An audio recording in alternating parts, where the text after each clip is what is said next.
Greetings, this is I, Tantus Naraban Dracovin, Lord and Emperor of the Dracovin Empire, and welcome. It is time to continue our discussion on EARTHDAWN. Of course, we were talking about some of the basics of magic. Now we're diving into a more unique version of magic that exists out there, thread magic, which allows for the weaving of various magical threads into different true patterns of people, places, and items. Of course, you're basically manipulating and weaving threads into true patterns. So, of course, thread magic is the manipulation of threads. That's the easiest way of describing it. Now, there are two types of threads you're going to be manipulating with this: spell threads and pattern threads. Spell threads are basically manipulating various magical threads in order to power spells. Traditionally, a spell is too powerful to place into a spell matrix on its own. You will use spell threads in order to supplement it and gain the magical power necessary to cast whatever spell you are without having to worry about the limits that are placed upon it by the spell matrix that you're using. It basically is getting beyond those normal limits. The thing about spell threads is they are actually of equal quality and energy level regardless of the circle of the spell or the circle of the user. Nothing limits it. Now, pattern threads come in two forms: temporary threads and permanent threads. The thing about temporary threads, the only real difference between them is that once you're manipulating and using them, traditionally there's going to be some kind of strain associated with using it that's making it that it is a little more difficult for you to use. Now, a pattern thread requires that you have a pattern item, and this pattern item, you need a key knowledge in order to use it. A pattern item is based upon a true pattern, and you need some kind of key knowledge that you're going to be using to manipulate based upon that true pattern. So effectively, you're going to have a pattern item that has some kind of key knowledge linked to it, and therefore you're going to be able to use this as a go-between, linking the threads through your pattern item into the true pattern that it is actually a shadow of. It basically only has that key knowledge of that true pattern. It only has a little fraction of it.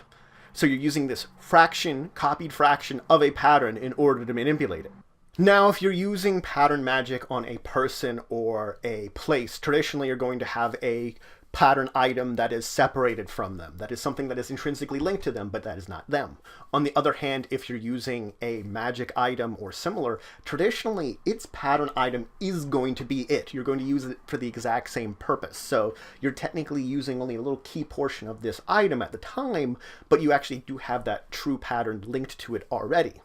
The point of pattern threads is to link one or more true patterns together. The point of this is that this bond and exchange of magical energy strengthens between the two of them, allowing for this exchange of power. Now, there are a number of steps you need in order to create this effective bond. First off, of course, you need a key knowledge to start out with. Then you need to spend some legend points. Then you have to make a thread weaving test with a difficulty that is equivalent to the power level of the threads that you are basically creating. The same thing would be said for the legend points you're spending. The more powerful it is, the more points you're spending, which means we have to dive into the fact that you do have to spend legend points in order to make these more permanent threads. Because you have to spend legend points in order to create these sort of connections, it's important to note some things. First off, you're spending legend points.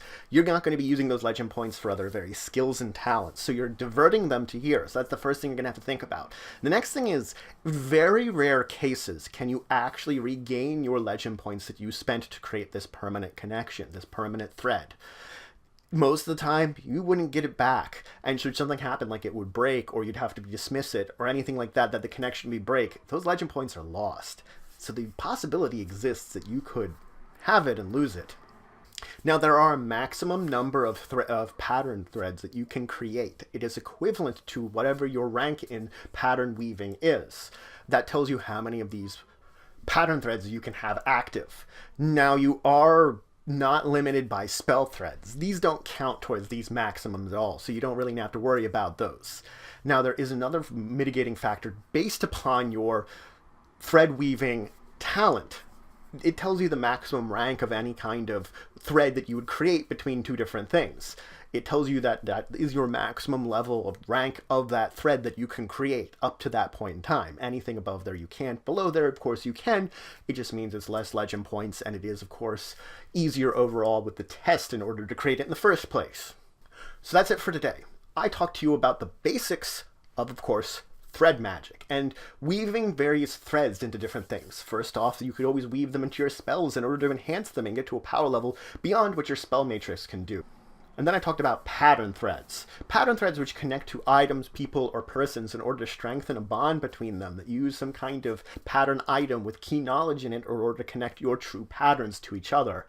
I talked about what you would need to use these and the kind of requirements in order to use them, from legend points to that key knowledge that you're going to have in the first place. In the next episode, I'm going to talk about losing thread connections and the processes of actually weaving these threads together. So if you have any questions, comments, anything you would say, anything you think I left out, please leave it in the comments below. Please like, share, and subscribe to support the channel, the Empire, and the work I do. If you want to show some extra support, you can always check out my Patreon, link in the description below. But regardless, until the next time, I bid you farewell.